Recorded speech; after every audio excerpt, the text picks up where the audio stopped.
હાલો તો તમને કહી દો પીજીભાઈ શું બતાવતા હતા. તો આપણે આવી ગયા પીજી કલેક્શન ની અંદર. પેલા માતાજીને પગે લાગી લીધું. હાલો તો હવે તમને લઈ જાવ પીજી કલેક્શન ની સફરે. તો અહીંયા તમને મળી જવાનું છે લેડીઝ માટેનું જોરદાર કલેક્શન. અહીંયા તમને મળી જવાની છે સરસ સરસ મજાની અને ટ્રેન્ડિંગ માં ચાલતી બધી જ કુર્તી. તમે અહીંયા આવીને એકદમ કલેક્શન તો જો તમારું મન ખુશ ના થઈ જાય ને તો કેજો. અને અહીંયા તમને લેડીઝ માટેના નાઇટ ડ્રેસ પણ મળી રહેવાના છે. તો વહેલાથી વહેલા પીજી કલેક્શન ની મુલાકાત કરવા પોકી જાજો. પછી તો અહીંયા જેકભાઈ આવી ગયા. આ લે જેકભાઈ તો આપણને ઓળખતા લાગે છે. પછી બધા ભેગા થઈને ફોટાની બાકાચીકી બોલાવી દીધી.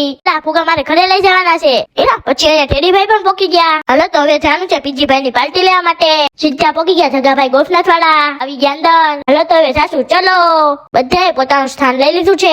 વાહ પીજીભાઈ ની પાર્ટી પ્લસ જગાભાઈ ગોફનાથ વાળા. ફૂલ આનંદ આવી ગયો પીજીભાઈ. હાલો તો હવે જાસુ બાર. પછી આપણે થોડાક જંપાક માં કુટકા મારી. હાલો તો હવે આપણી ગાડી નીકળી ગઈ છે. પોકી ગઈ સ્પેશિયલ દુકાને વડિયારી શરબત પીવા. પછી આપણી ગાડી નીકળી ગઈ સીધી જ પોકી ગઈ આપણા ઘરે. વિડીયો ગમે તો લાઈક કરી દેજો અને પીજીભાઈ ની દુકાને અવશ્ય મુલાકાત લેજો. તો બધાને જય માતાજી.